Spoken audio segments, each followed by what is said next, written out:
नमस्कार साथियों, स्वागत है आपका साहित्य अध्ययन मंत्र पर। दोस्तों, आज हम लोग लौकिक और गद्य रचनाओं को देखते हैं। देखिए, लौकिक और गद्य रचनाएं जो है उसका विभाजन डॉक्टर नगेंद्र ने अपनी पुस्तक में किस प्रकार किया है। तो लौकिक रचनाओं को वो इस क्रम में रखते हैं: ढोला मारूड़ा दोहा, बसंत विलास, जय महेंद्र चंद्रिका, जयचंद प्रकाश और खुसरो की पहेलियां। ठीक है। इसके बाद गद्य रचनाओं को राउल वेल, उक्ति व्यक्ति प्रकरण, वर्ण रत्नाकर और रणमल छंद। इस तरीके से डॉक्टर नगेंद्र ने गद्य और लौकिक रचनाओं को विभाजित किया है। ठीक है, चलिए देखते हैं। लौकिक रचनाओं में सबसे पहले हम लोग देखें तो ढोला मारूड़ा दोहा। ढोला मारूड़ा दोहा यह जो रचना है कल्लोल या कुशल लाभ की रचना है। ठीक है, कल्लोल या कुशल लाभ दोनों में से जो भी हमको ऑप्शन में मिल जाए दोनों ही सही है। ठीक है। बसंत विलास, जय महेंद्र चंद्रिका, इसको हम लोगों ने पिछली क्लास में देख लिया था, इसलिए अभी इसको नहीं देखेंगे। और खुसरो की पहेलियां हैं। ठीक है। गद्य रचनाओं के जब हम अध्ययन करते हैं तो यहाँ हमें राउलवेल पढ़ने को मिलता है। उसके बाद उक्ति व्यक्ति प्रकरण हम पढ़ेंगे, वर्ण रत्नाकर पढ़ेंगे और रणमल छंद।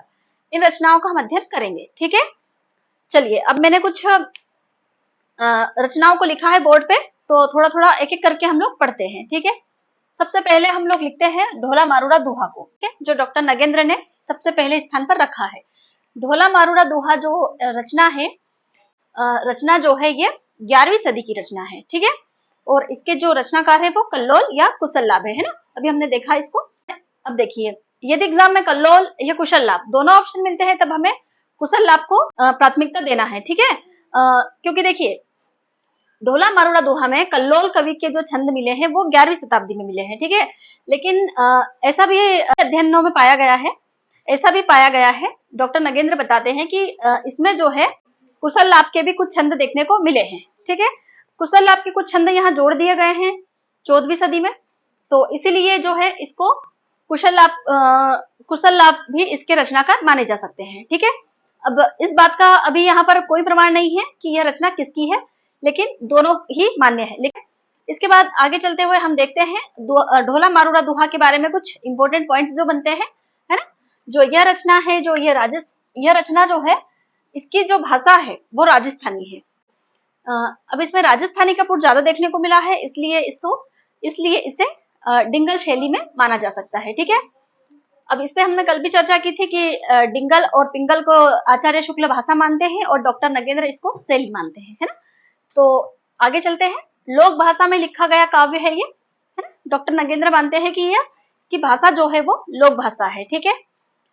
वियोग श्रृंगार की रचना है प्रमुख रूप से। देखिए, ढोला मारूड़ा दोहा, बिसल देव रासो और संदेश रासक, ये तीनों जो रचनाएं हैं ये वियोग श्रृंगार की रचना है। तो वहीं बसंत विलास और राउलवेल जो है वो संयोग श्रृंगार की रचनाएं देखी गई है। तो यहाँ पर जो है त्रिकोणीय प्रेम कहानी देखने को मिली है हमें, है ना। ढोला मारूड़ा दोहा में जो इसके जो नायक है वो ढोला है, और इसमें हमें जो नायिका है मारवाड़ी और मालवाड़ी, इसमें हमें दो नायिकाओं का जिक्र देखने को मिला है। लेकिन यहाँ पर जो है मारवाड़ी को ही नायिका माना जा सकता है ना।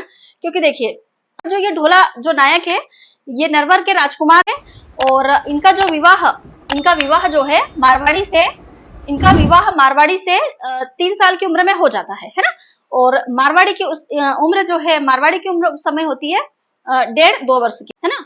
और ढोला की उम्र होती है 3 वर्ष। शादी तो हो जाती है, इनका विवाह तो हो जाता है, लेकिन इनको जो है मारवाड़ी किसी कारण से, ढोला और मारवाड़ी अलग हो जाते हैं। जो नायक है, बीतते समय के साथ साथ ढोला का विवाह हो जाता है मालवा प्रदेश की राजपुत्री जो है, मालवा प्रदेश के राजा, उनकी पुत्री जो है मालवाणी से इनका विवाह हो जाता है ना।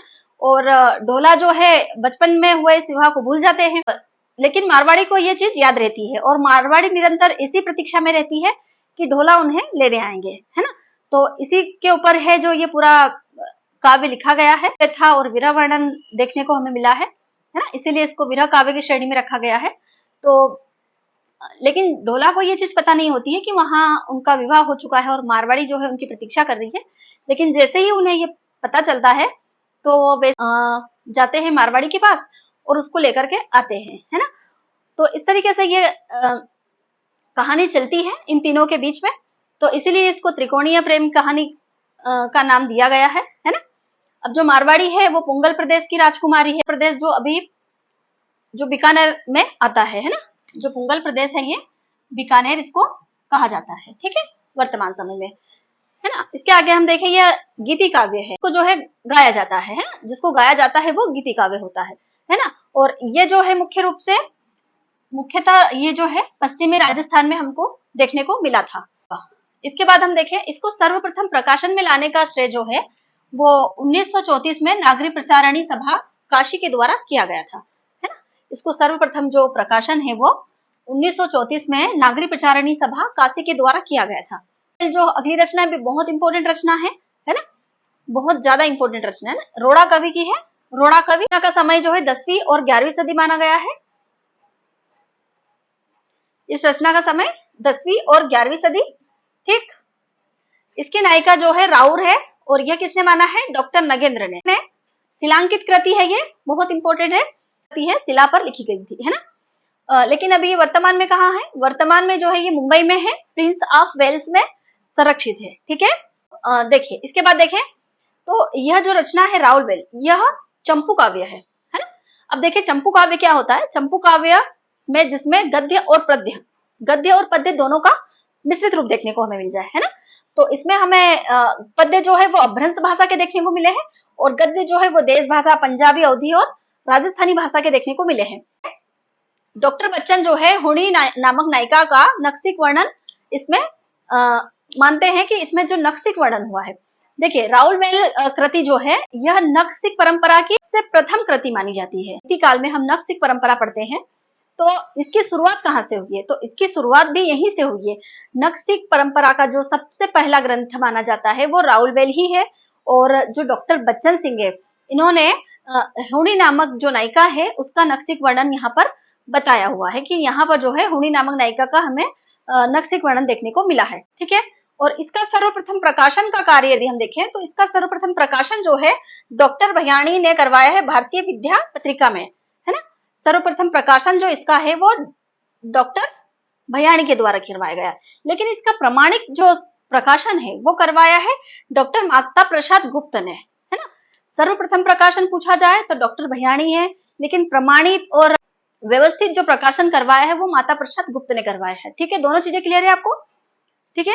अब इसके आगे देखें तो ये 7 बोलियों के शब्द मिले हैं, ये चीज मैंने आपको बता दी है। अभी लौकिक और गद्य रचनाओं को पढ़ रहे हैं, जिसमें हम लोगों ने ढोला मारूड़ा दुआ और राउरवेल के कुछ महत्वपूर्ण बिंदुओं को देखा है ना। इसके बाद हम लोग अगली कृति पर चलते हैं, संदेश रासक, ठीक है। चलिए संदेश रासक को देख लेते हैं। देखिए संदेश रासक जो रचना है यह 12वीं सदी की रचना है। संदेश रासक जो रचना है ये रचना है, और इस रचना के जो रचनाकार है वो अब्दुल रहमान या अद्दहमान, इनके दोनों नाम प्रचलित है। इसके जो दोनों नाम आपको याद रखना है ना। और अब्दुल रहमान जो रचनाकार है ये पहले ऐसे मुस्लिम रचनाकार रहे हैं जिन्होंने हिंदी भाषा पर और अच्छा ग्रंथ लिखा था, है ना। ऐसे पहले रचनाकार थे। आगे देखें, यह वियोग श्रृंगार परक रचना है। वियोग श्रृंगार रचना है क्योंकि देखिए 3 रचनाएं हमने देखी है इसमें, बिसल देव रासो, संदेश रासक और ढोला मारूड़ा दुहा, है ना। ये तीनों रचनाएं जो है ये वियोग श्रृंगार की रचनाएं हैं। और इस रचना को जो है हम लोग 3 प्रक्रम में इसको देखते हैं, है ना। 3 प्रक्रम में क्या क्या है? जैसे पहले प्रक्रम में हम देखते हैं इसमें मंगलाचरण है, दूसरे प्रक्रम में यदि हम चले तो विरह वर्णन यहाँ हमें देखने को मिलता है, और तीसरे प्रकरण में जो है यह षड ऋतु वर्णन देखने को मिलता है ना। संदेश रासक में जो है यहाँ 12 मासा वर्णन ना होकर के षड ऋतु वर्णन देखने को मिलता है, ठीक है। जैसे हम लोग देखें बिसल देव रासो जो है पहला ऐसा विरह काव्य है जिसमें हमें 12 मासा वर्णन देखने को मिला है ना। इसके बाद हम आगे देखेंगे नागमती वियोग वर्णन, उसमें भी हमें 12 मासा वर्णन देखने को मिला है ना। लेकिन संदेश रासक में जो है यह यहाँ पर जो है षड ऋतु से तात्पर्य कि यहाँ पर जो है पूरे 12 महीने का ना होकर सिर्फ 6 महीनों का यहाँ पर विरह वर्णन बताया है, ठीक है। इसके बाद आगे चले, इसको आदिकाल का जो है मेघदूत कहा गया है। आदिकाल का मेघदूत से मतलब क्या है? जैसे है ना, दो राजकुमारी के द्वारा जो संदेश भेजे जाते हैं, तो इसीलिए यहाँ पर जो है आदिकाल का मेघदूत जो हम लोग संदेश रासक को कहते हैं चीजें। इसके बाद इसकी भाषा पर यदि हम लोग चलें तो इसकी भाषा जो है ये अवहट है ना। जैसलमेर के विजयनगर राज्य की प्रोषित पति का नायिका। प्रोषित पति का नायिका क्या होता है? तो यह कि जिसका पति विदेश चला गया हो, है ना, उसको प्रोषित पति का नायिका कहते हैं कि उसका पति विदेश चला गया है और उसका वो इंतजार कर रही है, प्रतीक्षा कर रही है। ये पहला धर्मेत्तर रास है। पहला धर्मेत्तर रास किसने कहा है इसको? ये कहा है डॉक्टर हजारी प्रसाद द्विवेदी ने, है ना। जो इसको कहा है पहला धर्मोत्तर रास, ठीक है। इसके बाद आगे इसमें मुख्य रूप से देखें तो छंदों की संख्या जो है इसमें 223 देखी गई है ना।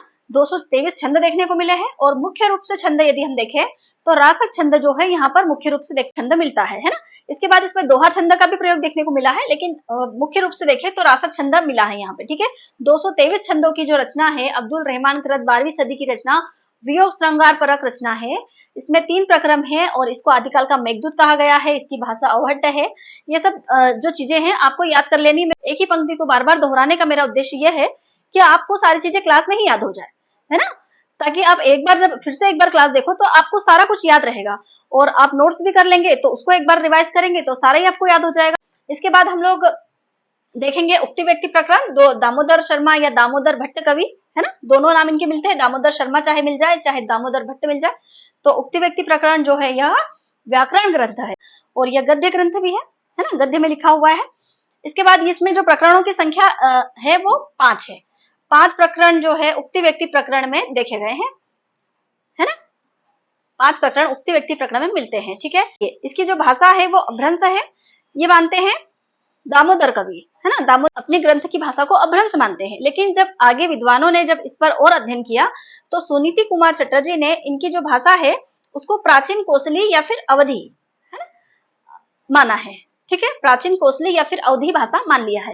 बसंत विलास जो है इसके जो रचनाकार है वो इसके रचनाकार का जो है पता नहीं चला है, इसलिए हम इसको अज्ञात ही मान लेते हैं, है ना। इसमें जो 84 दोहे यहाँ पर हमें मिलते हैं। इसमें जो सर्वश्रेष्ठ लौकिक ग्रंथ यदि हम देखें तो वो बसंत विलास ही है। यह संयोग श्रृंगार है, ठीक है। यहाँ पर संयोग श्रृंगार का पुट देखने को मिला। संयोग श्रृंगार का पुट इसके पहले हमने कहा देखा था, इसके पहले जो है हमने देखा है राउलवेल में भी हमें संयोग श्रृंगार का पुट देखने को मिला है। केशव राय हर्षद राय ध्रुव ने जो है 1952 ईस्वी में हाजी मोहम्मद स्मारक से इसका संपादन करवाया था, ठीक है। इस लाइन को भी आप लोग ध्यान से देखिए। केशव राय हर्षद राय ध्रुव ने 1952 ईस्वी में हाजी मोहम्मद स्मारक से इसका संपादन करवाया था, ठीक है, याद कर लेंगे। अगला ग्रंथ देखेंगे प्राकृत पेंगलम। प्राकृत पेंगलम में छंद शास्त्र की रचना है। मोस्ट इंपोर्टेंट कि यह छंद शास्त्र की रचना है। और मुख्य रूप से देखें तो प्राकृत पेंगलम में जो है यह किसी एक रचनाकार की रचना नहीं है। इसमें हम लोग जज्जल के भी कुछ छंद देखेंगे, कुछ बब्बल के छंद देखेंगे, हरिब्रह्म और लक्ष्मीधर और सारंगधर, है ना। इसके पहले भी हम लोगों ने एक क्लास में पढ़ा है कि आचार्य शुक्ल जब प्राकृत पेंगलम का अध्ययन कर रहे थे तो वहां पर 8 छंद उन्होंने ऐसे पाए हैं जिनको उन्होंने सारंगधर का बताया है ना। और उन्हीं छंदों को जो राहुल सांस्कृत्यायन और डॉक्टर नगेंद्र थे इन्होंने जज्जल का बताया था। तो प्राकृत पेंगलम से हमें जानकारी मिलती है इस चीज की। लेकिन इसमें जो ज्यादा संकलित छंद है वो लक्ष्मीधर के हैं, है ना। लक्ष्मीधर के जो छंद है वो सर्वाधिक संकलित किए हुए हैं इसमें। और इसीलिए जो इसके संकलन करता या इसके रचनाकार के रूप में यदि हम देखें तो हम लक्ष्मीधर को मान सकते हैं, ठीक है। इसके बाद इसकी जो टीका है, इसकी टीका लिखने का श्रेय जाता है वंशीधर को, है, याद रखेंगे, वंशीधर को इसका टीका लिखने का श्रेय जाता है। इसकी भाषा जो है अवहट्ट देखी गई है। इसमें काव्य रूढ़ियां परंपरा उस समय की जो भी काव्य रूढ़ियां रही है, जो परंपराएं जो प्रवृत्तियां रही है वो सब हमें जानने में यह ग्रंथ जो है सहयोग करता है ना। इसके बाद अगले ग्रंथ पर चलते हैं, रणमल छंद। देखिए रणमल छंद जो है गुजरात के राजा रणमल का यहाँ पर जो है वर्णन हमें देखने को मिलता है। उनकी प्रशंसा और चारित्रिक विशेषताएं, वीरता वर्णन और ये सब देखने को मिलता है ना। यह वीर रसपूर्ण काव्य है ना। 1375 ईस्वी देखा जाए तो 14वीं सदी के उत्तरार्ध तक का समय माना जा सकता है, ठीक है। और इसके जो रचनाकार है वो श्रीधर है ना, ये भी हम लोग देख चुके हैं। 14वीं सदी तक आते आते अभ्रंश ग्राम्य रूप से मुक्त हो रही थी। यह बात हमें कहाँ से पता चलती है? यह बात हमें पता चलती है रणमल छंद से, है ना।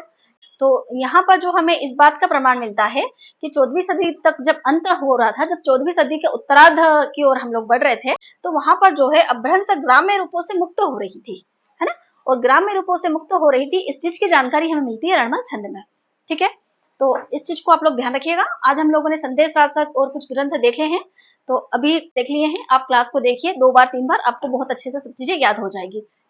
2-3 रचनाएं और हैं जिनको हम लोग अगली क्लास में कंप्लीट करेंगे। और इसके बाद हम लोग दूसरों की पहेलियां और विद्यापति को पढ़ेंगे और एक ही क्लास में हम इनको समाप्त कर लेंगे।